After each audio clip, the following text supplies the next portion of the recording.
प्रेम से बोलिए श्री सत्यनारायण भगवान की जय। हर हर महादेव, माता पार्वती की जय, गौरी गणेश की जय। प्यारे भक्तों, आप सभी को आश्विन पूर्णिमा व्रत की हार्दिक शुभकामनाएं। लक्ष्मी नारायण भगवान की कृपा आप सभी पर सदा सर्वदा बनी रहे। आज की इस वीडियो में आप सभी श्रवण करेंगे सत्यनारायण भगवान जी की व्रत कथा। सत्यनारायण भगवान जी की व्रत करने और कथा श्रवण करने से सभी मनोकामनाएं पूरी हो जाती है और साथ ही जीवन के दुख दरिद्रता का नाश होता है, घर में सुख समृद्धि आती है, भगवान विष्णु की कृपा मिलती है, लंबी उम्र और अच्छा स्वास्थ्य मिलता है, समाज में सत्य की शिक्षा मिलती है, कथा करने से घर में शांति आती है और साथ ही साथ वैवाहिक जीवन सफल होता है, संतान सुख मिलता है, हर मनोकामना पूर्ण होती है और अंत काल में बैकुंठ धाम की प्राप्ति होती है। प्यारे भक्तों, तो आइए श्री हरि लक्ष्मी नारायण की चरण कमलों का ध्यान करते हुए कथा का श्रवण करते हैं। किंतु एक बात का ध्यान अवश्य रखिएगा, अगर आप व्रत करते हैं तो इस कथा को आधा अधूरा ना छोड़े, वरना आपको व्रत का पूर्ण फल प्राप्त नहीं होगा। तो आइए प्रेम से बोलिए श्री सत्यनारायण भगवान जी की जय। एक समय की बात है, नैमिषारण्य तीर्थ में सौनकादि 88,000 ऋषियों ने श्री सूत जी से पूछा, हे प्रभु, इस कलयुग में वेद विद्या रहित मनुष्य को प्रभु भक्ति किस प्रकार मिल सकती है तथा उनका उद्धार कैसे होगा? हे मुनि श्रेष्ठ, कोई ऐसा तप बताइए जिससे थोड़े समय में ही पुण्य मिले और मनोवांछित फल भी मिल जाए। इस प्रकार की कथा सुनने की हम इच्छा रखते हैं। सर्व शास्त्रों के ज्ञाता सूत जी बोले, हे वैष्णवों, मैं पूज्य आप सभी ने प्राणियों के हित की बात पूछी है, इसलिए मैं एक श्रेष्ठ व्रत को आप लोगों को बतलाऊंगा जिसे नारद जी ने लक्ष्मी नारायण जी से पूछा था और लक्ष्मीपति ने मुनि श्रेष्ठ नारद जी से कहा था। आप सब इसे ध्यान से सुनिए। एक समय की बात है, योगीराज नारद जी दूसरों के हित की इच्छा लिए अनेकों लोकों में घूमते हुए मृत्यु लोक में आ पहुंचे। यहाँ उन्होंने अनेक योनियों में जन्मे प्राय सभी मनुष्यों को अपने कर्मों द्वारा अनेकों दुख से पीड़ित देखा। उनका दुख देख नारद जी सोचने लगे कि कैसा यत्न किया जाए इसके करने से निश्चित रूप से मानव के दुखों का अंत हो जाए। इसी विचार पर मनन करते हुए वह विष्णु लोक में गए। वह देवों के इस भगवान नारायण की स्तुति करने लगे, जिनके हाथों में शंख, चक्र, गदा और पद्म थे, गले में वरमाला पहने हुए थे। स्तुति करते हुए नारद जी बोले, हे भगवान, आप अत्यंत शक्ति से संपन्न हैं, मन तथा वाणी भी आपको नहीं पा सकती है। आपका यदि मध्य तथा अंत नहीं है, निर्गुण स्वरूप सृष्टि के कारण भक्तों के दुख को दूर करने वाले, आपको मेरा नमस्कार है।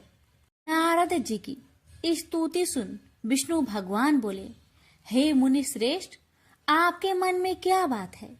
आप किस काम के लिए पधारे हैं, उसे निसंकोच कहो। इस पर नारद मुनि बोले कि मृत्यु लोक में अनेक योनियों में जन्मे मनुष्य अपने कर्मों के द्वारा अनेकों दुख से दुखी हो रहे हैं। हे नाथ, आप मुझ पर दया रखते हैं तो बताइए कि वो मनुष्य थोड़े प्रयास से ही अपने दुखों से कैसे छुटकारा पा सकते हैं।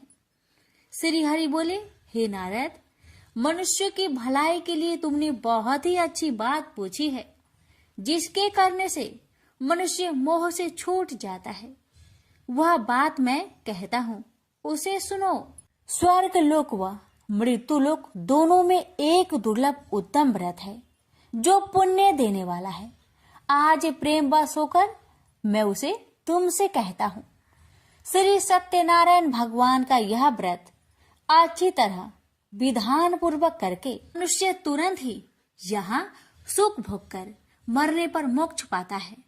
श्री हरि के वचन सुन नारद जी बोले कि उस व्रत का फल क्या है और उसका विधान क्या है, यह व्रत किसने किया था, इस व्रत को किस दिन करना चाहिए, सभी कुछ विस्तार से बताए। नारद की बात सुनकर श्री हरि बोले, दुख व शोक को दूर करने वाला यह व्रत सभी स्थानों पर विजय दिलाने वाला है।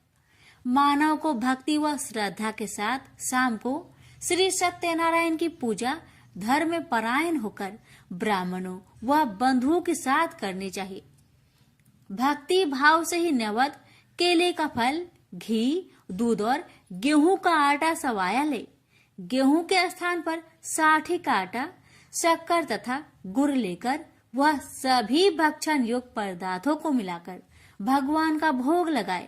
ब्राह्मणों सहित बंधु बांधवों को भी भोजन कराए। उसके बाद स्वयं भोजन करे और भजन कीर्तन के साथ भगवान की भक्ति में लीन हो जाए। इस तरह से सत्यनारायण भगवान का यह व्रत करने पर मनुष्य की सारी इच्छाएं निश्चित रूप से ही पूरी होती है। इस कली काल अर्थात कलयुग में मृत्यु लोक में मोक्ष का यही एक सरल उपाय है। इति श्री सत्यनारायण व्रत कथा प्रथम अध्याय संपूर्ण। श्रीमन नारायणे नारायणे नारायण, भज मन नारायणे नारायणे नारायण। श्री सत्यनारायण भगवान की जय।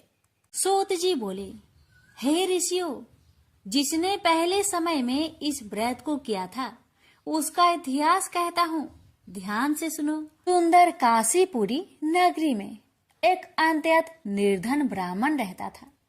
भूख प्यास से परेशान हुआ धरती पर घूमता रहता था। ब्राह्मणों से प्रेम करने वाले भगवान ने एक दिन ब्राह्मण का भेष धारण कर उसके पास जाकर पूछा, हे ब्रीप, नित्य दुखी होकर तुम पृथ्वी पर क्यों घूमते हो? दीन ब्राह्मण बोला, मैं निर्धन ब्राह्मण हूँ, भिक्षा के लिए धरती पर घूमता हूँ। हे भगवान, यदि आप इसका कोई उपाय जानते हो तो बताइए। वृद्ध ब्राह्मण कहता है कि सत्यनारायण भगवान मनोवांछित फल देने वाले हैं, इसलिए तुम उनका पूजन करो। इसे करने से मनुष्य सभी दुखों से मुक्त हो जाता है। वृद्ध ब्राह्मण बनकर आए सत्यनारायण भगवान उस निर्धन ब्राह्मण को व्रत का सारा विधान बताकर अंतर्ध्यान हो गए। मन ही मन सोचने लगा कि जिस व्रत को वृद्ध ब्राह्मण करने को कह गया है, मैं उसे जरूर करूंगा। यह निश्चय करने के बाद उसे रात में नींद नहीं आई। वह सवेरे उठकर सत्यनारायण भगवान के व्रत का निश्चय कर भिक्षा के लिए चला गया। उस दिन निर्धन ब्राह्मण को भिक्षा में बहुत धन मिला, जिससे उसने बंधु बांधवों के साथ मिलकर श्री सत्यनारायण भगवान का व्रत संपन्न किया।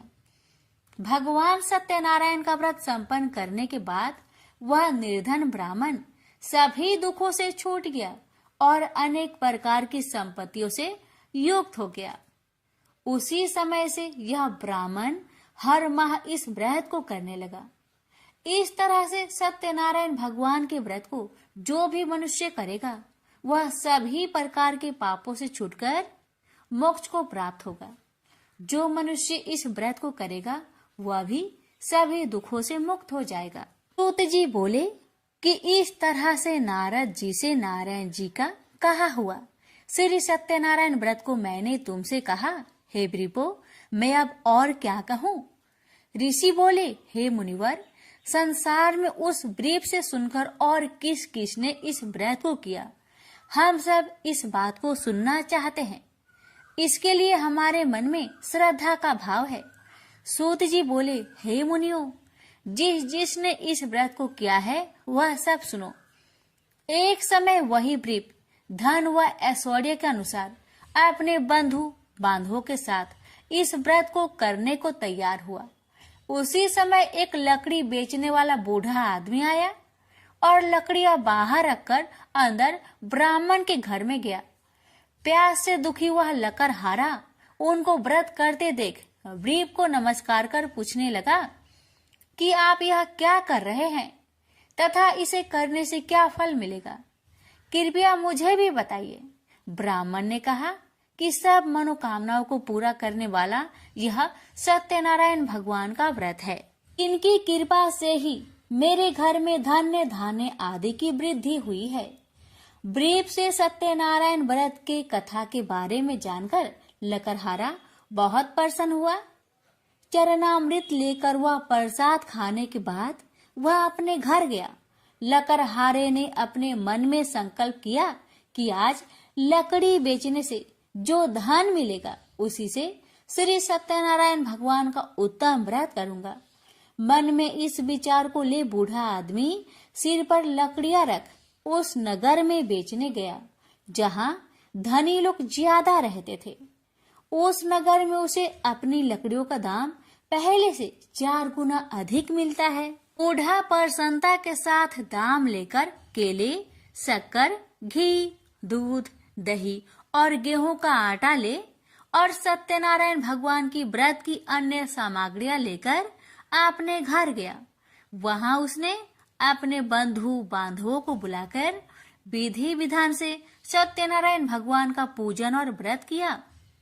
इस व्रत के प्रभाव से वह बूढ़ा लकड़हारा धन पुत्र आदि से युक्त होकर संसार के समस्त सुख भोग अंत काल में बैकुंठ धाम को चला गया। इति श्री सत्यनारायण व्रत कथा 2 अध्याय संपूर्ण।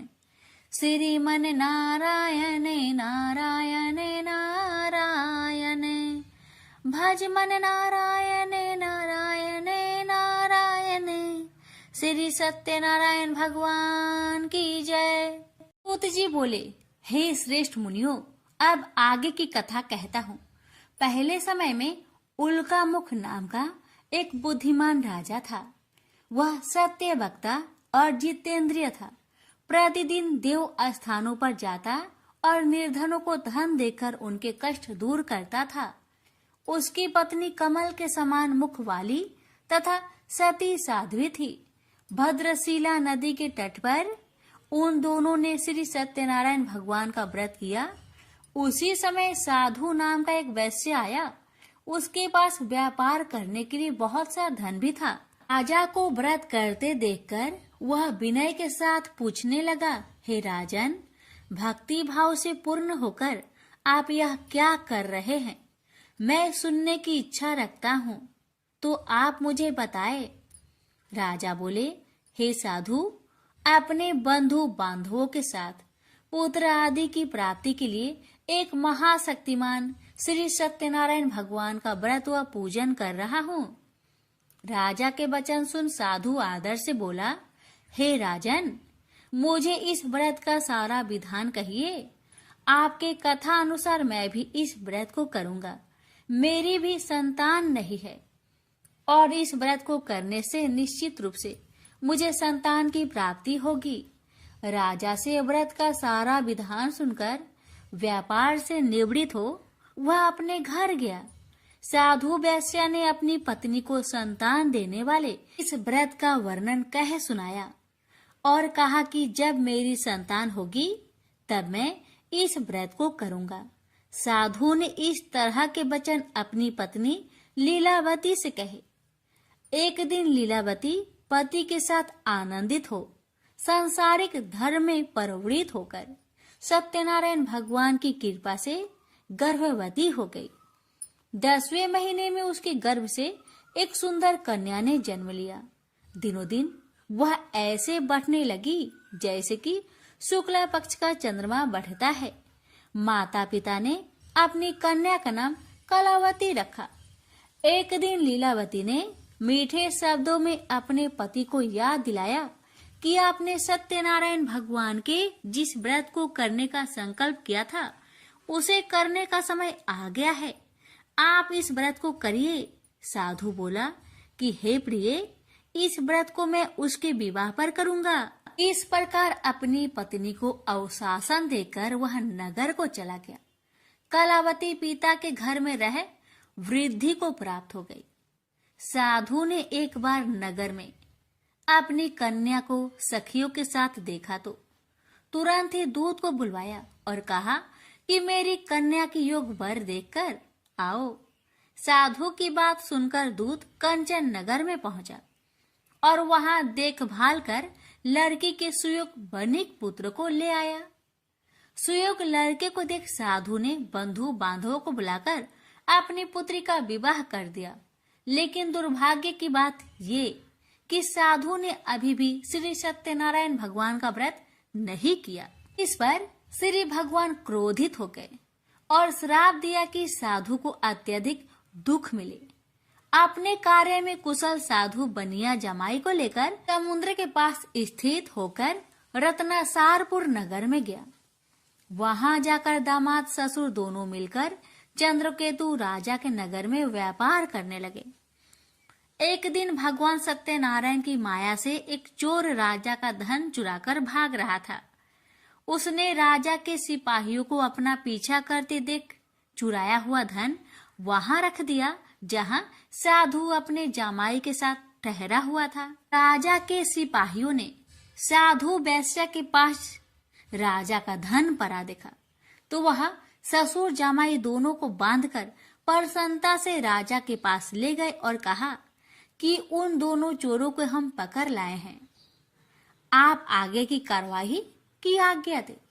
राजा की आज्ञा से उन दोनों को कठिन कारावास में डाल दिया गया और उनका सारा धन भी उनसे छीन लिया गया। श्री सत्यनारायण भगवान के श्राप से साधु की पत्नी भी बहुत दुखी हुई।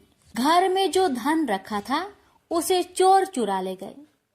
शारीरिक तथा मानसिक पीड़ा व भूख प्यास से अति दुखी हो अन्न की चिंता में कालावती के ब्राह्मण के घर गई। वहां उसने श्री सत्यनारायण भगवान का व्रत होते देखा। फिर कथा भी सुनी। वह प्रसाद ग्रहण कर वह रात को घर वापस आई। माता ने कलावती से पूछा कि हे पुत्री, अब तक तुम कहाँ थी, तेरे मन में क्या है? कलावती ने अपने माता से कहा, हे माता, मैंने एक ब्राह्मण के घर में श्री सत्यनारायण भगवान का व्रत देखा है। कन्या के वचन सुन लीलावती भगवान की पूजन की तैयारी करने लगी। लीलावती ने परिवार व बंधुओं सहित सत्यनारायण भगवान का पूजन किया और उनसे वर मांगा कि मेरे पति तथा जमाई शीघ्र घर आ जाए। साथ ही यह भी प्रार्थना की कि हम सबका अपराध क्षमा करे। श्री सत्यनारायण भगवान इस व्रत से संतुष्ट हो गए और राजा चंद्रकेतु को सपने में दर्शन दे कहा कि हे राजन, तुम उन दोनों वेश्या को छोड़ दो और तुमने उनका जो धन लिया है उसे वापस कर दो। अगर ऐसा नहीं किया तो मैं तुम्हारा धन, राज्य व संतान सभी को नष्ट कर दूंगा। राजा को यह सब कहकर वह अंतर्ध्यान हो गए। अतः काल सभा में राजा ने अपना सपना सुनाया। फिर बोले कि बानिक पुत्र को कैद से मुक्त कर सभा में लाओ। दोनों ने आते ही राजा को प्रणाम किया। राजा मीठी बानी से बोला, हे महानुभावों, भाग्यवश ऐसा कठिन दुख तुम्हें प्राप्त हुआ है, लेकिन अब तुम्हें कोई भय नहीं है। ऐसा कह राजा ने उन दोनों को नए वस्त्र भूषण भी पहनाए और जितना धन उनका लिया था उससे 2 गुना धन वापस कर दिया। दोनों वेश्या अपने घर को चल दिए। श्री सत्यनारायण व्रत कथा का 3रा अध्याय संपूर्ण। श्रीमन नारायण नारायण नारायण, भज मन नारायण नारायण नारायण। श्री सत्यनारायण भगवान की जय। सूत जी बोले, वैश्या ने मंगलाचार कर अपनी यात्रा आरंभ की और अपने नगर की ओर चल दिया। उसके थोड़ी दूर जाने पर एक दंड वेशधारी श्री सत्यनारायण ने उनसे पूछा, हे साधु, तेरी नाव में क्या है? अभिमानी बानिक हंसता हुआ बोला, हे दंडी, आप क्यों पूछते हो? क्या धन लेने की इच्छा है? मेरी नाव में तो बेल व पत्ते भरे हुए हैं। वैश्या के कठोर वचन सुन भगवान बोले, तुम्हारा वचन सत्य हो। दंडी ऐसे वचन कहे वहां से दूर चले गए। कुछ दूर जाकर समुद्र के किनारे बैठ गए। डंडी के जाने के बाद साधु वैश्य ने नित्य क्रिया के पश्चात नाव को ऊंची उठते देखकर अचंभा माना और नाव में बेल पत्ते आदि देख वह मूर्छित हो जमीन पर गिर पड़ा। मूर्छा खोलने पर वह अत्यंत शोक में डूब गया। तब उसका दामाद बोला कि आप शोक न मनाए, यह डंडी का श्राप है, इसलिए हमें उनकी शरण में जाना चाहिए, तभी हमारी मनोकामना पूरी होगी। दामाद की बात सुनकर वह डंडी के पास पहुंचा और अत्यंत भक्ति भाव नमस्कार करके बोला, मैंने आपसे जो असत्य वचन कहे थे उनके लिए मुझे क्षमा दे। ऐसा कहकर महान शोकातुर हो रोने लगा। डंडी भगवान बोले, हे बानिक पुत्र, मेरी आज्ञा से बार बार तुम्हें दुख प्राप्त हुआ है, तू मेरी पूजा से विमुख हुआ।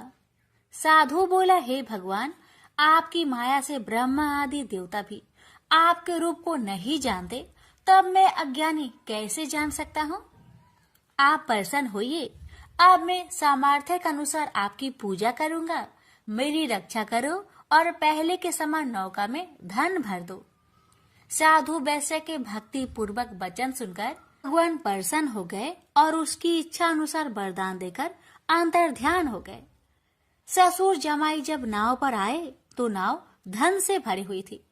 फिर वही अपने अन्य साथियों के साथ सत्यनारायण भगवान का पूजन कर अपने नगर को चल दिए। जब नगर के नजदीक पहुंचे तो दूत को घर पर खबर करने के लिए भेज दिया। दूत साधु की पत्नी को प्रणाम कर कहता है कि मालिक अपने दामाद सहित नगर के निकट आ गए हैं। दूत की बात सुन साधु की पत्नी लीलावती ने बड़े हर्ष के साथ सत्यनारायण भगवान का पूजन कर अपनी पुत्री कलावती से कहा कि मैं अपने पति के दर्शन को जाती हूँ, तू कार्य पूर्ण कर शीघ्र आ जाना। माता के ऐसे वचन सुन कलावती जल्दी में प्रसाद छोड़ अपने पति के पास चली गई। प्रसाद की अवज्ञा के कारण श्री सत्यनारायण भगवान रुष्ट हो गए और नाव सहित उसके पति को पानी में डुबो दिए। कलावती अपने पति को वहां ना पाकर रोती हुई जमीन पर गिर गई। नौका को डूबा हुआ देख वह कन्या को रोता देख साधु दुखी होकर बोला कि हे प्रभु, मुझसे तथा मेरे परिवार से जो भूल हुई है उसे क्षमा करे। साधु के दीन वचन सुनकर श्री सत्यनारायण भगवान प्रसन्न हो गए और आकाशवाणी हुई, हे साधु, तेरी कन्या मेरे प्रसाद को छोड़कर आई है, इसलिए उसका पति अदृश्य हो गया है। यदि वह घर जाकर प्रसाद खाकर लौटती है तो इसे उसका पति अवश्य मिलेगा। ऐसी आकाशवाणी सुन कलावती घर पहुंचकर प्रसाद खाती है और फिर आकर अपने पति के दर्शन करती है। उसके बाद साधु अपने बंधु बांधवों सहित श्री सत्यनारायण भगवान का विधि विधान से पूजन करता है। इस लोक का सुख भोग वह अंत में स्वर्ग जाता है। इति श्री सत्यनारायण व्रत कथा चतुर्थ अध्याय संपूर्ण। श्रीमन नारायणे नारायणे नारायणे भज मन नारायणे नारायणे नारायण। श्री सत्यनारायण भगवान की जय। श्री सूत जी बोले, हे ऋषियों, मैं और भी एक कथा सुनाता हूँ, उसे भी ध्यान पूर्वक सुनो। प्रजा पालन में लीन तुंगध्वज नाम का एक राजा था। उसने भी भगवान का प्रसाद त्याग कर बहुत ही दुख प्राप्त किया। एक बार वन में जाकर वन्य पशुओं को मारकर वह बर के पेड़ के नीचे आया। वहां उसने ग्वालों को भक्ति भाव से अपने बंधुओं सहित सत्यनारायण भगवान का पूजन करते देखा। अभिमानवश राजा ने उन्हें देखकर भी पूजा स्थान में नहीं गया, न ही उसने भगवान को नमस्कार किया।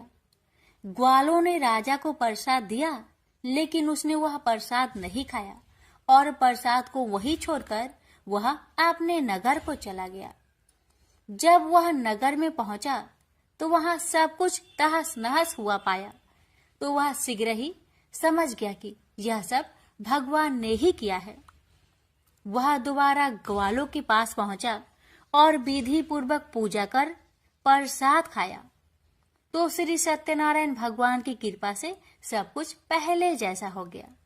दीर्घ काल तक सुख भोगने के बाद मरोना उपरांत उसे स्वर्ग लोक की प्राप्ति हुई। तो मनुष्य परम दुर्लभ इस व्रत को करेगा तो भगवान सत्यनारायण की अनुकंपा से उसे धन्य धान्य की प्राप्ति होगी।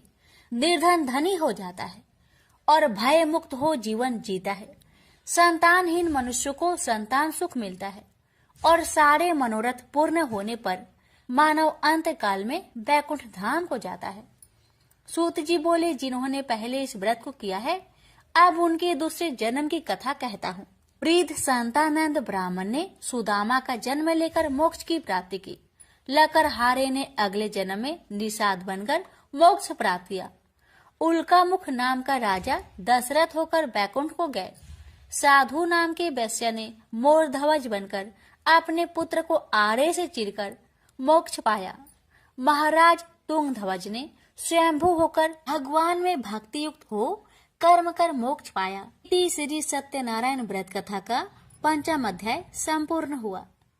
श्रीमन नारायण नारायण नारायण भज मन नारायण नारायण नारायण। श्री सत्यनारायण भगवान की जय। सत्यनारायण भगवान की आरती। जय लक्ष्मी रमना स्वामी, जय लक्ष्मी रमना। सत्यनारायण स्वामी जनपात के हरना। ओम जय लक्ष्मी रमना स्वामी, जय लक्ष्मी रमना। रत्न जरित सिंहासन अद्भुत छवि राजे। नारद करत नीराजन घंटा ध्वनि बाजे। ओम जय लक्ष्मी रमना स्वामी, जय लक्ष्मी रमना। प्रकट भय काली कारण द्विज को दर्श दियो। बूढ़ा ब्राह्मण बनकर कंचन महल कियो। ओम जय लक्ष्मी रमना स्वामी, जय लक्ष्मी रमना। दुर्बल भील कठारो जिन पर कृपा करी। चंद्रचूड़ एक राजा तिनकी विपत्ति हारी। ओम जय लक्ष्मी रमना स्वामी, जय लक्ष्मी रमना। वैश्य मनोरथ पावो श्रद्धा तज दिन ही। सो फल भोग्यो प्रभु जी फिर स्तुति किन्ही। ओम जय लक्ष्मी रमना स्वामी, जय लक्ष्मी रमना। भाव भक्ति के कारण ने छिन छिन रूप धरियो। श्रद्धा धारण किन्ही तिनको काज सरियो। ओम जय लक्ष्मी रमना स्वामी, जय लक्ष्मी रमना। ग्वाल वाल संग राजा वन में भक्ति कारी। मनोवांछित फल दीन्हो दिन दयाल हारी। ओम जय लक्ष्मी रमना स्वामी, जय लक्ष्मी रमना। चढ़त प्रसाद सवायो कदली फल मेवा। धूप दीप तुलसी से राजी सत्य देवा।